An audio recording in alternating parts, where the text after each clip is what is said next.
Hi everyone, Stepan here. In this game I'm going to show you my second London system and what for now seems to be the biggest problem for me with the opening and what I think is the biggest issue. And that's the fact that black can equalize easily by playing fairly normal moves. Okay, I'm going to show you what happened. I played a 2100 rated opponent. I'm sure he was not expecting the London system, so I don't think he could prepare. But the second issue with the London is that regardless of whether you know that your opponent is going to play it or not, you have something you play against it. So it's not as if you're out of prep when someone plays the London. Anyway, d4 knight f6, bishop f4, e6. Everything normal so far. The only thing we know is that he's not going to be playing setups with bishop to f5. Also, after e3, he could go for Queen's Indian setups, but he played pawn to d5. Okay, normal. Knight d2.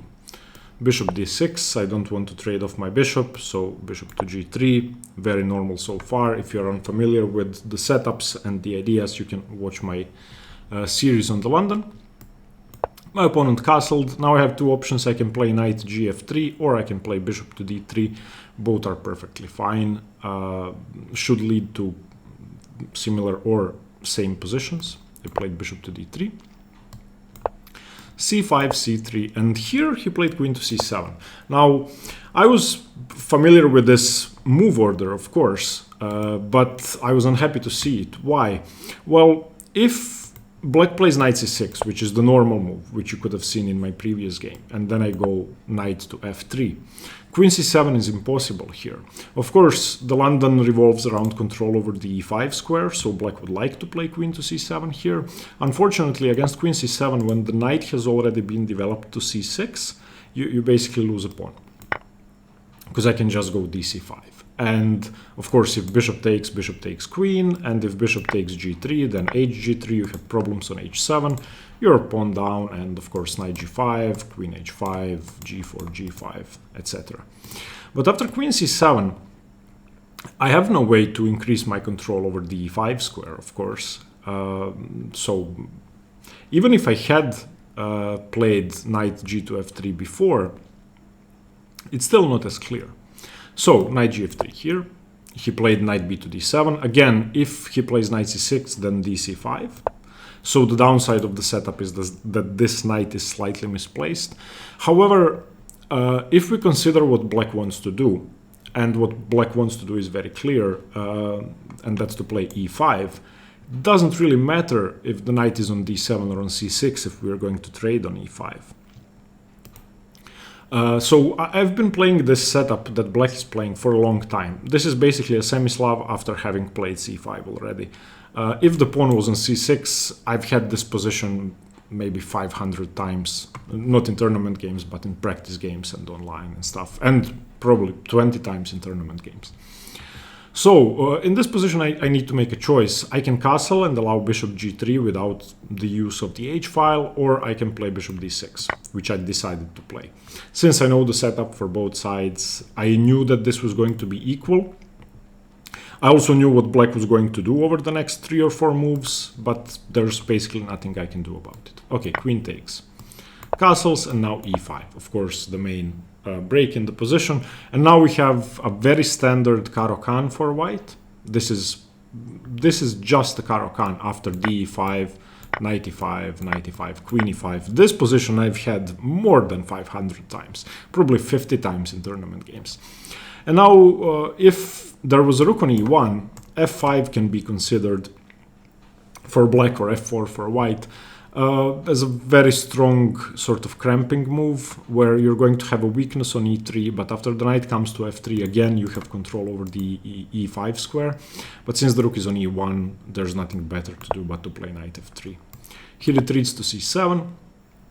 I played h3. I think this is a very important move to prevent bishop to g4. Since his bishop has no good squares, g4 is the square it would like to go to.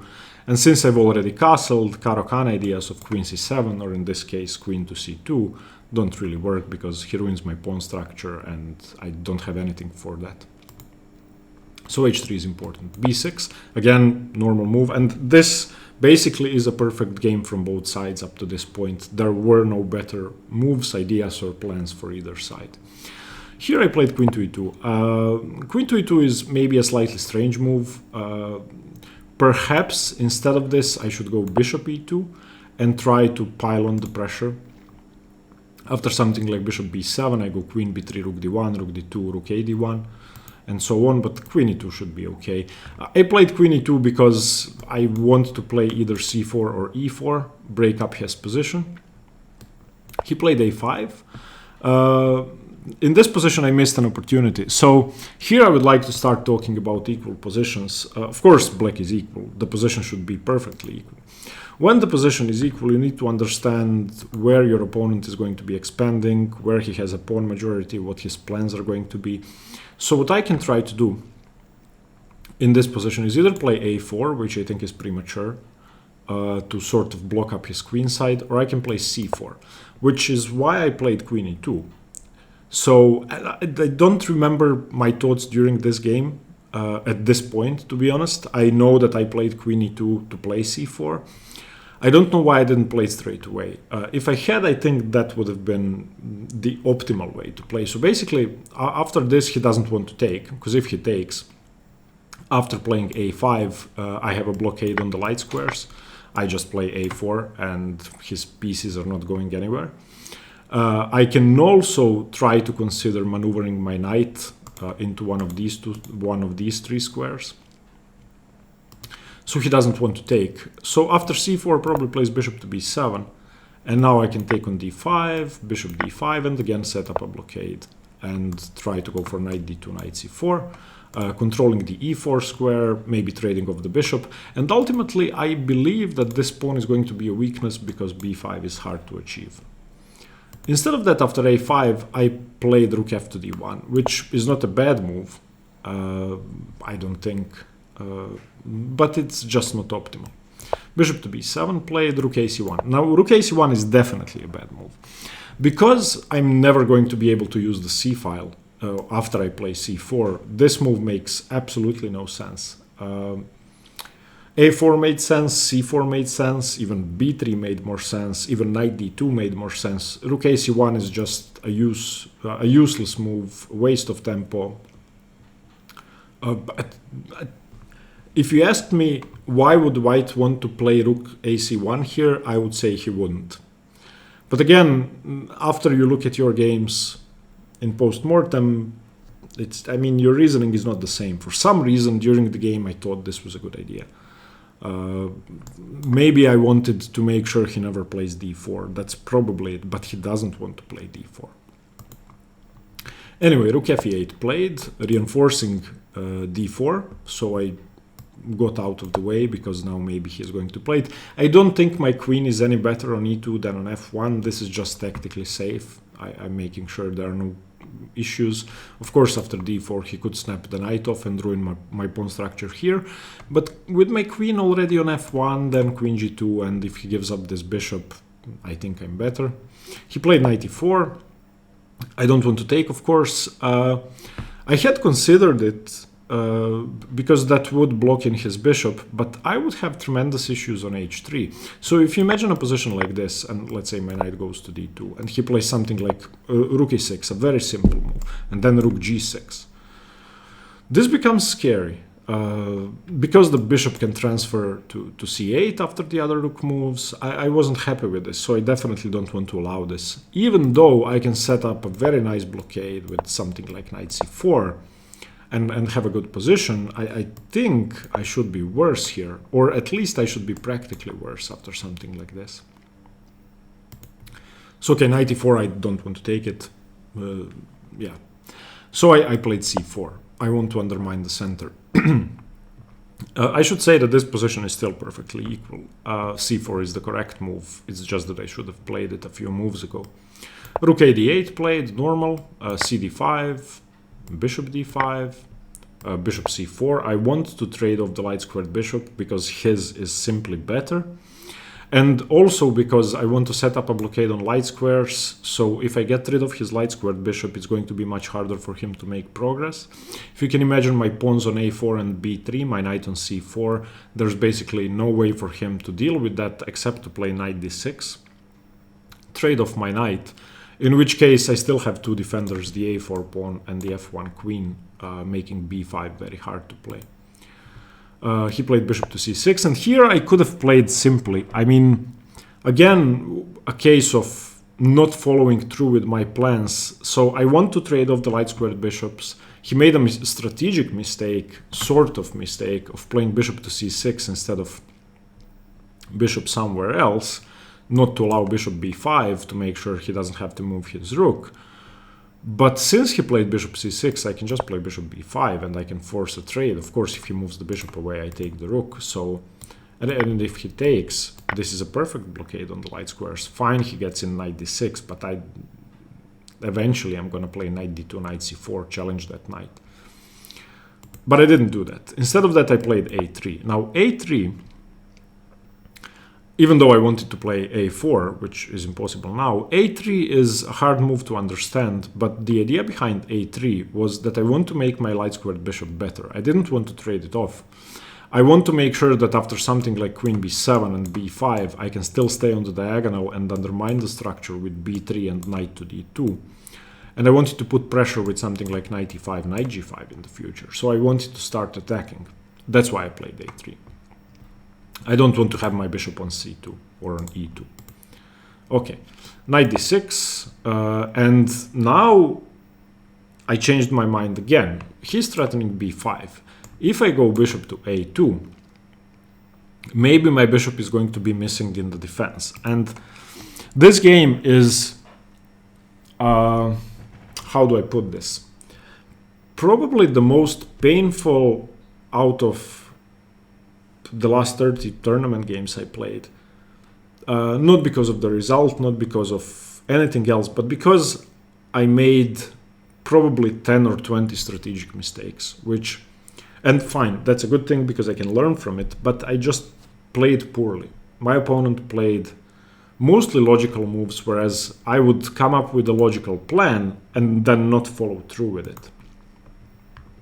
So here I played bishop e2. I didn't want to leave the defense of my king. So yeah, just making sure that a3 was a useless move. Okay, queen b7 makes sense, wants to advance and also putting pressure on g2. I played rook to d2, and here I had a great positional move, which I have to say I didn't even consider. I came up with this in my analysis, and I think after this move I should be slightly better. I think I should play b4. The idea behind b4 is if it's taken twice, then I simply play rook to d4, and this is going to be a permanent weakness. I'm not saying I'm much better, I should be slightly better.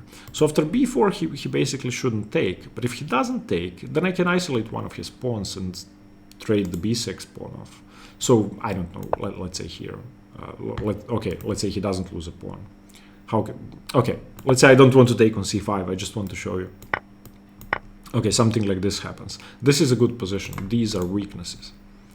So yeah, definitely b4 was the way to go. Instead I played rook to d2, which is not good. Knight e4, rook d8, and rook d1. Too passive, too weak, basically not good. I want to keep the rooks on the board because he has a pawn majority on the queen side. With rooks on the board, that's almost meaningless. Without the rooks on the board, that becomes slightly scary. He played queen e7, I took on d8, he took on d8, and here I played the worst move of the game. I played queen to d1. I just thought, okay, the position is equal, and I played like a coward. There is no excuse for this move. Not only because I played cowardly and offered the queen trade, but because it's strategically horrifying to trade queens here, which I didn't understand at all. Queen d1 is such a bad move. I mean, there are no words to describe the stupidity behind queen d1. Why? Once the queens are traded off, which he'd obviously accepted, this becomes a menace. And his king is better than mine, or is going to be better than mine, because it has a clear way into the position after something like f6, king f7, and here. Basically takes him 4 moves to get to d5, whereas it would take me 1, 2, 3, 4, 5 moves to get to the center of the board. His knight is on e4, his bishop is a monster, he has a potential passed pawn. Queen d1 is just an idiocy. Instead, I should go knight e5, and I should follow up on my plan to put pressure on f7. I should go knight e5 and bishop to c4. And for now, b5 is prevented, therefore I'm going to be playing bishop to c4. So the bishop is attacked, he probably plays something like bishop e8 to defend, or bishop a8, let's say, which is more active, and bishop to c4. Okay, knight d6 attacks my bishop. I can just go queen d1 here. This is a setup. This is an attacking setup. Obviously, the knight is pinned, so let's say queen to e7. I can just go bishop to d5 here. If he takes my knight, I take his bishop. If he trades, then the queens are on the board. b6 is a weakness. If the b6 pawn moves, c5 is a weakness. With queens on the board, b6 is weak. With queens off the board, b6 is a passed pawn. And once you put it like that, queen d1 is the worst move of the game. It seems like it's a nothing move, like it's a passive move offering a queen trade, but it's actually a very bad mistake. Okay, he accepted, of course, and simply played f6. And now it's a race, which he's obviously winning. f2 is going to be a target if my king moves away. I don't have a way to trade the knight because the d2 square is not free. So king f1, king f7, bishop e2, king e6, bishop c4 check, bishop d5, bishop d3, h6, king e2. What am I going to do? I have to move my knight, and then I have to play f3, but then he has knight g3, or maybe he has knight d6, knight c4. This is already very, very close to losing, and I did this to myself. I remember being very angry at this point, because for no reason at all, I gave my opponent 4 advantages: a potential passed pawn, a better king, and better bishop and better knight. So, okay, he played knight d6, of course, wants to go in to c4. So if I play something like king to d2, maybe he can start the trades already. Knight e1. I want to be able to play f3, g5, f3. Okay, b5 played. And in this position, I need to play solidly. I need to play something like e4. And after bishop c4, I need to play probably a waiting move like g3. After king e5, I go king e3. If he takes on d3, then I just win, because my king enters the position. After king e6, I take and then go king d4. So he would probably have to trade pawns with f5. And, you know, maybe this is okay. Instead, after b5, I played g4. g4 seemed like a good idea. It's not a good idea. I'm fixing his pawns on dark squares, therefore I have no way of targeting them in any sensible way in the near future. f5 is a very easy move to make. I'm fixing my pawns on light squares, which is a strategic idiocy considering that he has a light squared bishop as well. And also I'm doing nothing about his pawn majority, so he just plays b4. Fine, ab, ab.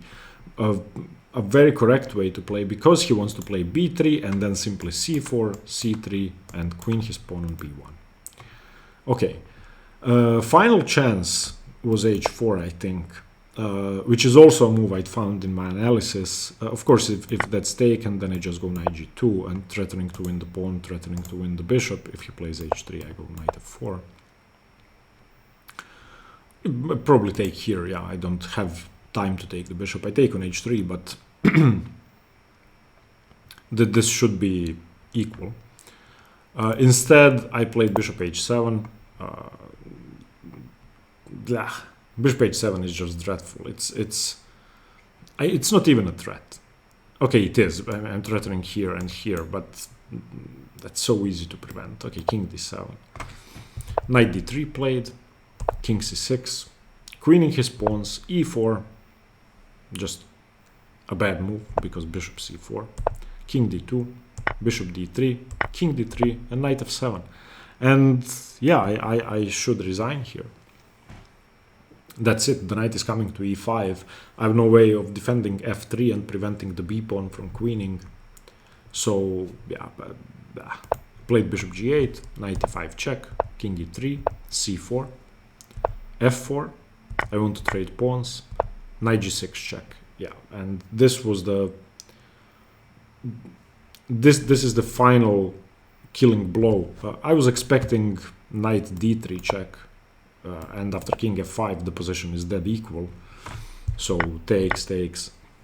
This is just a draw. But after knight g6, it's game over. King e3, I need to run back. King c5 defending his pawn, bishop e6. I don't even know what this move does. It does nothing, but I think I wanted to try and push my pawns forward somehow. b3, perfect. Bishop g8, nothing. Knight e5, bishop e6. I'm just waiting to lose. Knight d3. h4, I'm going to queen my pawn. Knight takes b2, e5. fe5, g5, ag5, h5.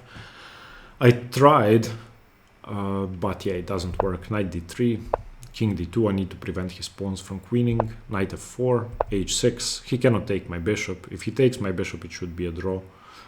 Queen versus knight and 4 should be holdable. He plays knight g6, and that's it. King c3. Yeah. That I have nothing in this position. He's just going to beat me easily. And this is over. King d2, king f2, bishop e2, g3, and here I resigned. A very bad game. And I played the London for the second time, but we basically got a Caro-Kann with colors reversed. I was playing a Caro-Kann setup, and I messed it up. Like I have no experience in the opening. That was very upsetting, I have to say. Transposing into my favorite opening and playing it so poorly.